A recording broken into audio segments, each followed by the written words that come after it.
Hi friends, I'm going to talk to you about learner perceptions of relevance.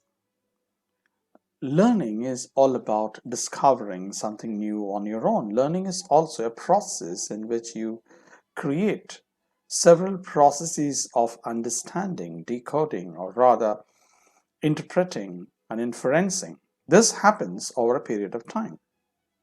Learning is also quite interactive. We talk about consultative process of learning or participative process of learning. Consultative process of learning is all about creating an environment of learning whereby learners tend to think about how they do better by consulting learning counselors, or whom do you call teachers, or sometimes task creators or curriculum developers, or even the fellow learners. Sometimes the peer learners also play a vital role in making learning quite interesting.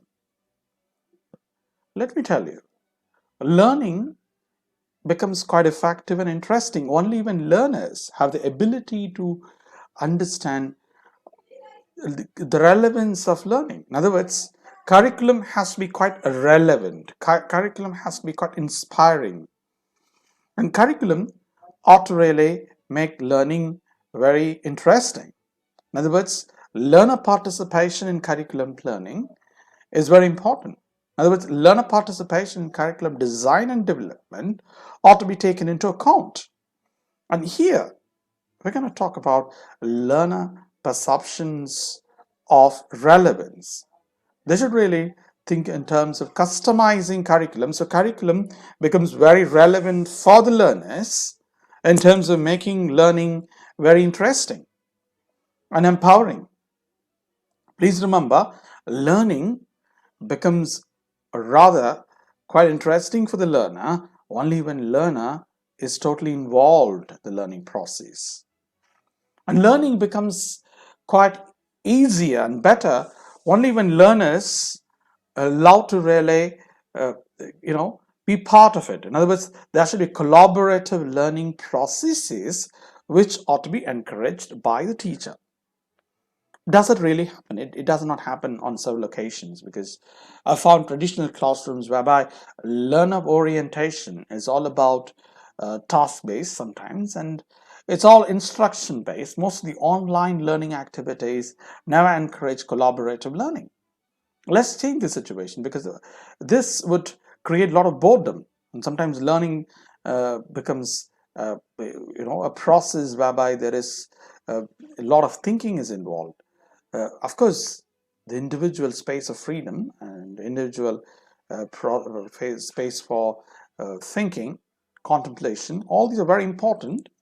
But we need to also think in terms of making learners participate, whereby learners can talk to others.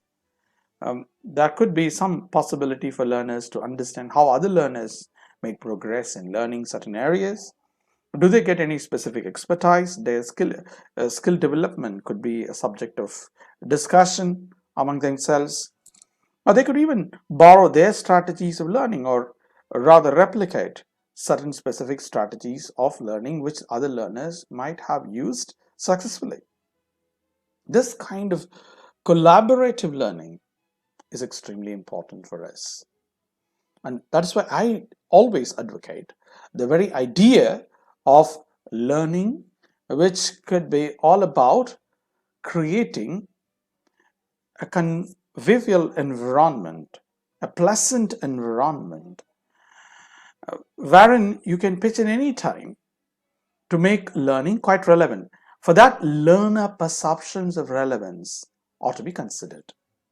In other words, how learners perceive what kind of examples do teachers provide. Do they really think this particular curriculum is extremely relevant in terms of their work or their future career, or even in understanding what's going on in the present day world? That's why we say realia is extremely important in communicative language teaching.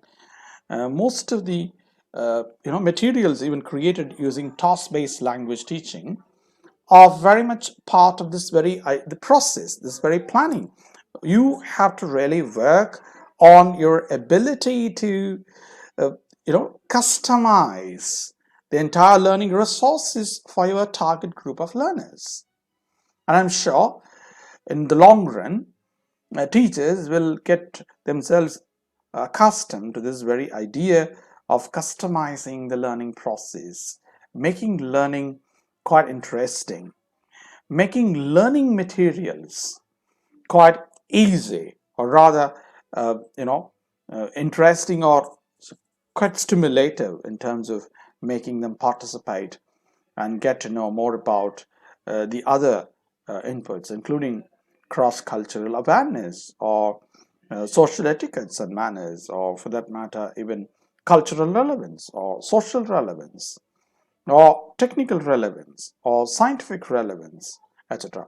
So think about all these areas when you enter a classroom. So you have to really think in terms of how to make your curricular input quite relevant socially, scientifically, technologically, philosophically, culturally for your learners. That's my update for the day. I wish I can talk more about such topics in future. If you have any queries or questions, please visit me at www.poetmangalapratapan.blogspot.in. And in case you have any queries or questions, you can call me or mail me. My mail IDs are displayed in the background. Wish you all success. Have a great day. Enjoy teaching and learning. Bye-bye. See you.